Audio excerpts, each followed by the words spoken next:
আসসালামু আলাইকুম। আশা করি সবাই ভালো আছেন, সুস্থ আছেন। আমি আবু বকর সিদ্দিকিয়া, ঢাকা বিশ্ববিদ্যালয়ের শিক্ষার্থী। আজকে আমি একটা গুরুত্বপূর্ণ বিষয় আলোচনা করব, সেটা হচ্ছে মুক্তিযুদ্ধের যে খেতাবগুলো আছে, বীরশ্রেষ্ঠ কতজন, বীর উত্তম কতজন, হ্যাঁ, বীরশ্রেষ্ঠদের পরিচিতি, কে কত নম্বর সেক্টরে যুদ্ধ করেছেন, কার পদবী কোনটি, এগুলো সম্পর্কে আজকে আমি আলোচনা করব। আশা করি এই ভিডিওটি যারা মেডিকেলে পরীক্ষা দেবেন, যারা বিসিএস দেবেন, যারা বিশ্ববিদ্যালয়ে ভর্তি পরীক্ষা দেবেন এবং অন্যান্য বিভিন্ন জব প্রস্তুতি নিচ্ছেন, তাদের জন্য ভিডিওটি সহায়ক হবে বলে আমি মনে করি। ওকে, তাহলে চলুন ক্লাসটি শুরু করা যাক। দেখেন তো এনাকে চিনেন কিনা। ইনি একজন বীরশ্রেষ্ঠ। এর বীরশ্রেষ্ঠের নাম কি, এনার নাম কি? কেউ যদি পারেন অবশ্যই কমেন্ট বক্সে জানাবেন। ওকে, আচ্ছা দেখেন, আমাদের আজকে টপিক হচ্ছে মুক্তিযুদ্ধের বিভিন্ন খেতাব সম্পর্কে আমরা পড়বো। মুক্তিযুদ্ধের সময়, মুক্তিযুদ্ধ যখন 1971 সালে 16 ডিসেম্বর শেষ হয়ে যায়, ঠিক তারপরে 1973 সালে 15 ডিসেম্বরে আপনার মুক্তিযুদ্ধ অবদানের জন্য 4টি খেতাব দেওয়া হয়। কতটি খেতাব দেওয়া হয়? 4টি খেতাব দেওয়া হয়। তাহলে পরীক্ষায় যদি আসে মুক্তিযুদ্ধে গুরুত্বপূর্ণ অবদানের জন্য কতটি খেতাব দেওয়া হয়? 4টি খেতাব দেওয়া হয়। 4টি খেতাবগুলো কি কি? 1 নম্বর হচ্ছে বীরশ্রেষ্ঠ, 2 নম্বর হচ্ছে বীর বিক্রম, 3 নম্বর হচ্ছে বীর বিক্রম, 4 নম্বর হচ্ছে বীর প্রতীক। ওকে, এখান থেকে পরীক্ষায় যে প্রশ্নটা হয় সেটা হচ্ছে মুক্তিযুদ্ধের দ্বিতীয় বা তৃতীয় খেতাব কোনটা? পরীক্ষায় এটাও আসতে পারে অথবা এটাও আসতে পারে। আমরা এটা সবাই জানি যে মুক্তিযুদ্ধের প্রথম খেতাব হচ্ছে বীরশ্রেষ্ঠ, কিন্তু যখন বলে 3 নাম্বার খেতাব কোনটা অথবা 4 নাম্বার খেতাব কোনটা, তখন কিন্তু আমরা পারি না। উত্তমের শেষে কি আছে? ম আছে, এবং বিক্রমের শেষে কি আছে? ম আছে। তাহলে এটা 2 নাম্বার খেতাব, এটা হচ্ছে 3 নাম্বার খেতাব, আর একটা বাকি থাকে। তার কোনটা বাকি থাকে? বীর প্রতীক বাকি থাকে। তাহলে এটা হচ্ছে 4 নাম্বার খেতাব। ওকে, ঢাকা বিশ্ববিদ্যালয় পরীক্ষার একবার এসেছিল তৃতীয় খেতাব কোনটা, উত্তম নাকি বীর বিক্রম? অ্যান্সার হবে বীর বিক্রম। ওকে, এটা আশা করি সবাই বুঝতে পেরেছেন। এবার আমরা যেটা পড়বো সেটা হচ্ছে বীর বিক্রম কতজন, বীর উত্তম কতজন, এটা আমরা জানবো। ওকে, আচ্ছা, তার আগে আপনাদেরকে একটা কোশ্চেন করি। কেউ কি জানেন যে বর্তমানে বীর প্রতীক কতজন? এটা কি কেউ জানেন কি? কেউ যদি জানে থাকেন তাহলে অবশ্যই কমেন্ট বক্সে জানাবেন, তাহলে আমরা উৎসাহিত হব। তাহলে আমরা সবাই জানি সেটা হচ্ছে বীর শ্রেষ্ঠ কয়জন? 7 জন। ওকে, বীর উত্তম কয়জন? 67 জন। কতজন? 67 জন। তারপরে বীর উত্তম হচ্ছে, বীর বিক্রম হচ্ছে 174 জন। কতজন? 174 জন। আর বীর প্রতীক হচ্ছে 424 জন। কতজন? 424। ওকে, এখানে আপনাদের একটা কনফিউশন থাকতে পারে, আমি কনফিউশনটা অবশ্যই ক্লিয়ার করে দেবো। তাহলে মুক্তিযুদ্ধের বিশিষ্ট খাতে কয়জন দেওয়া হয়? 7 জনকে দেওয়া হয়। বীর উত্তম কতজন? 67 জন। কতজন? 67 জন। আর বীর বিক্রম কতজন? 174 জন। এবং বীর প্রতীক কতজন? 424 জন। তবে সংখ্যাটা আগে অন্যটা ছিল। আপনি হচ্ছে বঙ্গবন্ধু যারা খুনি ছিল তাদেরকে হত্যার দায়ে 4 জনের খেতাব বাতিল করা হয়। কয়জনের খেতাব বাতিল? 4 জনের খেতাব বাতিল করা হয়। কয়জনের খেতাব বাতিল করা হয়? 4 জনের খেতাব বাতিল করা হয়। এখান থেকে একজন, এখান থেকে একজন, এবং এখান থেকে 2 জন। তাহলে এগুলো যেহেতু বাতিল করা হয়েছে, সুতরাং এগুলো আমরা পড়বো না। আমাদের কেন পড়তে হবে? আপডেটেড ভার্সনটা। ওকে, তাহলে বীর প্রতীক হচ্ছে 424 জন, বীর বিক্রম 174, বীর উত্তম 67 জন, এবং বীর শ্রেষ্ঠ হচ্ছে 7 জন। ওকে, এই হচ্ছে আমাদের বিষয়। এখানে আপনাদের যে কনফিউশনটা হতে পারে, 67 জন হবে নাকি 68 জন হবে, মানে বীর বিক্রম 67 জন নাকি 68 জন। যখন বঙ্গবন্ধুকে হত্যা করা হয় তখন একজন সেনাবাহিনীর অফিসার ছিল, তার নাম ছিল মেজর জামিল। এই মেজর জামিল বঙ্গবন্ধুকে রক্ষার জন্য যখন গিয়েছিল তখন তাকে হত্যা করা হয়েছিল। তাকে হত্যার কারণে বাংলাদেশ সরকার 2010 সালে এই মেজর জামিলকে হচ্ছে বীর উত্তম খেতাব দেয়। কি খেতাব দেয়? বীর উত্তম খেতাব দেয়। এখন মেজর জামিলকে মুক্তিযুদ্ধ করেছে না, তিনি তো মুক্তিযুদ্ধ অংশগ্রহণ করে নাই, কিন্তু আর বীরত্বের জন্য বাংলাদেশ সরকার তাকে বীর উত্তম খেতাব দেয়। এখন যদি কোন কোশ্চিন হয় যে হচ্ছে মুক্তিযুদ্ধে, কোশ্চেনটা খুব ভালো করে বোঝেন, মুক্তিযুদ্ধে গুরুত্বপূর্ণ অবদানের জন্য কতজনকে বীর উত্তম খেতাব দেওয়া হয়? অ্যান্সার হবে 67 জন। মুক্তিযুদ্ধে শব্দটা থাকলে অ্যান্সার হবে 67 জন। আর যদি বলে মোট কতজনকে বীর উত্তম খেতাব দেওয়া হয়, তাহলে অ্যান্সার হবে 68 জন, মেজর জামিল সহ। ক্লিয়ার? ওকে, এই হচ্ছে আমাদের বিষয়। এবার আমরা নেক্সট স্লাইডে যাব। বীরশ্রেষ্ঠ 7 জন, এটা আমরা সবাই জানি, আবার অনেকে জানি না। দেখি কে জানেন, একটু আমাকে কমেন্ট বক্সে অবশ্যই জানাবেন। আমি শুরু করার আগে দেখবো আপনারা বীরশ্রেষ্ঠ 7 জনের নাম জানেন কিনা। ভিডিওটি দেখার আগে অবশ্যই ভিডিওটি পজ করবেন, নিজেকে আগে জিজ্ঞাসা করেন যে আপনি এই 7 জন বিশিষ্টের নাম জানেন কিনা। যদি জেনে থাকেন তাহলে কমেন্ট বক্সে লিখে দেখাবেন যে আসলে আপনার জ্ঞানটা কতটুকু। এটা তো জ্ঞানের বিষয় না, এটা আমাদের মুক্তিযুদ্ধের সাথেই সম্পর্কিত 7 জন বিশিষ্টের নাম। এখন যদি না পেরে থাকেন তাহলে আপনাদেরকে আমি এমন একটা ট্রিক শিখাবো, নিজে তৈরি করা ট্রিক শিখাবো। সেই ট্রিক্সের মাধ্যমে আপনি 7 জন বিশিষ্টের নাম সারা জীবন মনে থাকবে। ওকে, দেখেন তাহলে আমরা তো ছেলে, তাহলে আরেকটা অংশ হচ্ছে মেয়ে। আমরা ছেলেরা নামের প্রথমে কি লিখি? মোহাম্মদ লিখি। নামের প্রথমে কি লিখি? মোহাম্মদ। আর মেয়েরা কি লেখে? মুসাম্মদ। ওকে, এমএসটি। তাহলে আমরা ছেলেরা নামের প্রথমে কি লিখি? মোহাম্মদ, আর মেয়েরা লেখা হচ্ছে মুসাম্মদ। তাহলে এখান থেকে আমরা তিনজন বিশিষ্টের নাম পড়তে পারবো। সেটা হচ্ছে মতে হচ্ছে মোস্তফা কামাল। মতে কি? মোস্তফা কামাল। হাতে হচ্ছে হামিদুর রহমান। হাতে কি? হামিদুর রহমান। ওকে, আরেকটা দেখেন, মোহাম্মদের প্রথম মতে হচ্ছে মহিউদ্দিন জাহাঙ্গীর। তাহলে মোহাম্মদ থেকে আমরা 3 জন বিশিষ্টের নাম জানতে পারছি। কি কি? মতে মোস্তফা কামাল, হাতে হামিদুর রহমান এবং মতে হচ্ছে মহিউদ্দিন জাহাঙ্গীর। এই 3 জন ছিল সেনাবাহিনী। কোন বাহিনী? সেনাবাহিনী। পরীক্ষায় আসে সেনাবাহিনী কয়জন ছিল? সেনাবাহিনী ছিল 3 জন। ওকে, এবারে এদের পদবিগুলো দেখে নেই। এ ছিল সিপাহী, মানে সোলজার, ইনি ছিলেন সিপাহী। তাহলে হামিদুর রহমান এবং মোস্তফা কামাল 2 জন ছিল সিপাহী, কিন্তু মহিউদ্দিন জাহাঙ্গীর ইনি হচ্ছে অফিসার ছিলেন, ইনি ছিল হচ্ছে ক্যাপ্টেন। কি ছিল?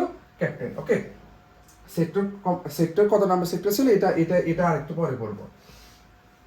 এবার দেখেন, একটা মেয়ে আছে, আমার একটা ফ্রেন্ড আছে, মেয়ে ফ্রেন্ড, তার নাম হচ্ছে, ধরে নিচ্ছি আমার একটা মেয়ে ফ্রেন্ড আছে, তার নাম হচ্ছে আনু। কি নাম? আনু। মেয়েদের নাম আনু থাকেন, আনু। তাহলে আমার একটা ফ্রেন্ডের নাম হচ্ছে আনু। এখন দেখেন, এই আনু থেকে আমি 2 জন বিশিষ্টের নাম পাবো। শরিয়াতে হচ্ছে আমার মুন্সি আব্দুর রউফ। মুন্সি আব্দুর রউফ। আনুতে হচ্ছে নূর মোহাম্মদ শেখ। নুতে কি?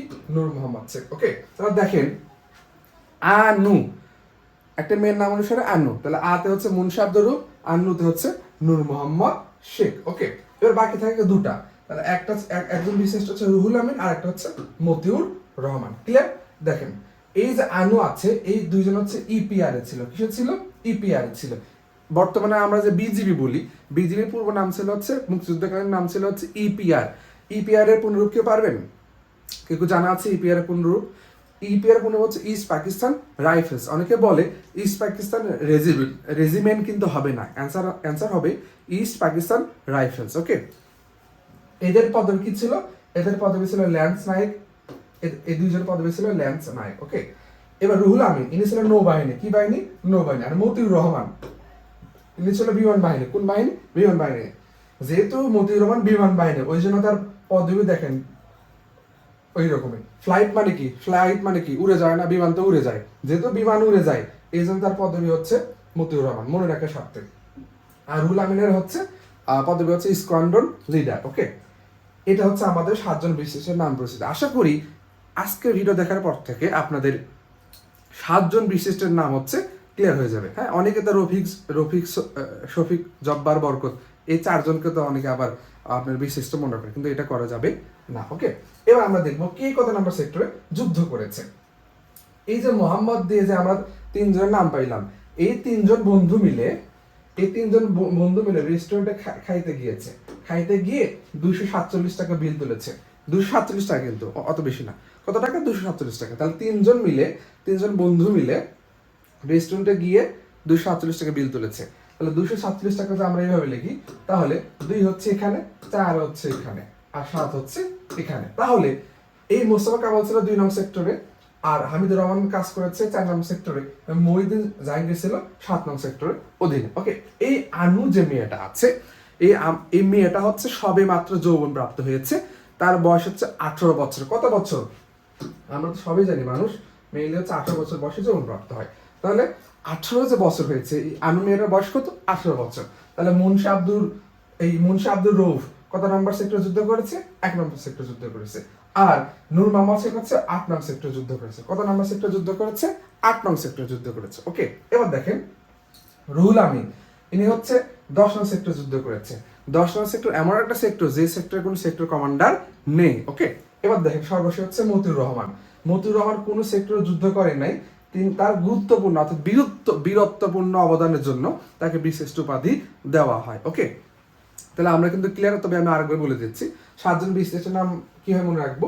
মোহাম্মদ দিয়ে 3 জনের নাম, আর আনু দিয়ে হচ্ছে 2 জনের নাম, আর বাকি থাকে 2 জন, একটা হচ্ছে রুহুল আমিন আর একটা হচ্ছে মতিউর রহমান। ওকে, তাহলে এই আনু মেয়েটার বয়স 18, তার মানে হচ্ছে এই হচ্ছে 1 নম্বর সেক্টরে যুদ্ধ করেছে, আর নূর মোহাম্মদ শেখ হচ্ছে 8 নম্বর সেক্টরে যুদ্ধ করেছে, আর মতিউর রহমান কোন সেক্টর যুদ্ধ করে নাই, তার বীরত্বপূর্ণ অবদানের জন্য তাকে বিশিষ্ট খেতাব দেওয়া হয়। ওকে, আশা করি সবাই বুঝতে পেরেছেন। এবার আমি সর্বশেষ যেটা রেখেছি সেটা হচ্ছে ডাউট সলভিং। পরীক্ষা অনেক সময় আমরা কনফিউশনে পড়ে যাই, ওকে, যে আমরা কোনটা অ্যান্সার দেবো, এটাও ঠিক এটাও ঠিক, তবে ইনশাল্লাহ এরপরে আপনাদের আর ডাউট থাকবে না। ওকে, তাহলে ভিডিওটি দেখা যাক। 1 নাম্বার কোশ্চেন হচ্ছে পতাকা উত্তোলন দিবস কবে? কেউ বলতে পারবেন পতাকা উত্তোলন দিবস কবে? পতাকা উত্তোলন দিবস কবে? ওকে, কেউ যদি জেনে থাকেন অবশ্যই কমেন্ট বক্সে জানাবেন। পতাকা উত্তোলন দিবস হচ্ছে 23 মার্চ। কত মার্চ? 23 মার্চ। যদি বলে পতাকা দিবস কবে, খুব ভালো করে বোঝেন, পতাকা দিবস বললে হবে 2রা মার্চ, আর পতাকা উত্তোলন দিবস বললে হবে 23শে মার্চ। 1971 সালে 2রা মার্চ ঢাবির বটতলায় পতাকা উত্তোলন করা হয়, তাহলে পতাকা দিবস হচ্ছে 2রা মার্চ। আর 1971 সালের 23শে মার্চ ধানমনির 32 নম্বর বঙ্গবন্ধুর বাড়িতে পতাকা উত্তোলন করা হয় 23 মার্চ, তাহলে পতাকা উত্তোলন দিবস হচ্ছে 23শে মার্চ, আর পতাকা দিবস 2রা মার্চ। এ দেশে মানুষ চায় না, মাটি চাই, উক্তিটি কার? সবাই জানে এই উক্তিটি হচ্ছে ইয়া খানের। কার? ইয়া খান, কিন্তু আসলে অ্যান্সার হবে টিক্কা খান। ওকে, এটা অনেক বইয়েও ভুল লেখা আছে, এটা কিন্তু কারেক্ট অ্যান্সার একবারে। তাহলে এই দেশে মানুষ চায় না কিন্তু মাটি চাই, উক্তিটি কার? টিক্কা খান। আশা করি আপনাদের আর কনফিউশন হবে না। ওকে, এবার দেখেন 3 নাম্বার কোশ্চেন, বঙ্গবন্ধু স্বাধীনতার ঘোষণা কোন ভাষায়? তাহলে বঙ্গবন্ধু কোন ভাষায় স্বাধীনতা ঘোষণা দেন? বাংলা নাকি ইংরেজি? অনেকে বলতে পারে যেহেতু আমাদের মাতৃভাষা বাংলা, সুতরাং মনে হয় বঙ্গবন্ধু বাংলাতে ভাষণ দিয়েছিল, কিন্তু আসলে না, স্বাধীনতার ঘোষণা দিয়েছিল ইংরেজি ভাষা। কোন ভাষা? ইংরেজি ভাষা। ওকে, এবার দেখেন 4 নাম্বার কোশ্চেন, এলেন গিনেসবার্গ কোন দেশের নাগরিক? তিনি একজন সাংবাদিক ছিলেন, তিনি কোন দেশের নাগরিক? মার্কিন নাকি ব্রিটিশ? ওকে, অনেকেই জানেন যে হচ্ছে ইনি হচ্ছে মার্কিন নাগরিক, কিন্তু না, তিনি হচ্ছে ব্রিটিশ নাগরিক। কোন দেশের নাগরিক?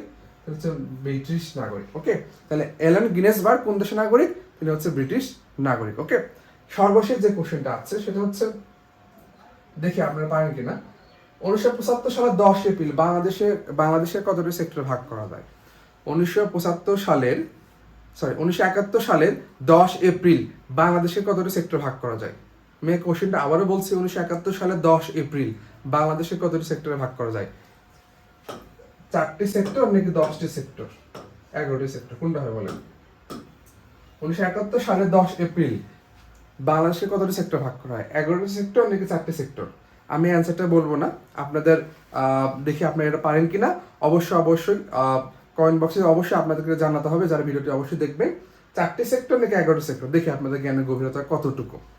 ওকে, তাহলে অবশ্যই কমেন্ট বক্সে জানাবেন, এবং আশা করি আজকের ভিডিওটি দেখার পর থেকে আপনাদের আর কনফিউশন থাকবে না। বিশেষ করে বীরশ্রেষ্ঠ কতজন, বীর উত্তম কতজন, তৃতীয় খেতাবপ্রাপ্ত পদ কোনটি, তারপরে মতিউর রহমান কত নম্বর সেক্টর যুদ্ধ করেছেন, নাকি যুদ্ধ কোন সেক্টর অধীনে ছিলেন না। ওকে, এগুলো একটু মাথায় রাখবেন, এবং ইপিআর এর পুনরূপ কি, এগুলো হচ্ছে ইনশাল্লাহ আজকে ভিডিও থেকে আমরা শিখতে পেরেছি। এবং এই ভিডিওটি 9 থেকে 90 বছর সকলের জন্য প্রযোজ্য, এবং এই ভিডিওটি আশা করি সবাই কাজে লাগবে। সবাই আমার জন্য দোয়া করবেন, সবাই ভালো থাকবেন, সুস্থ থাকবেন। আসসালামু আলাইকুম।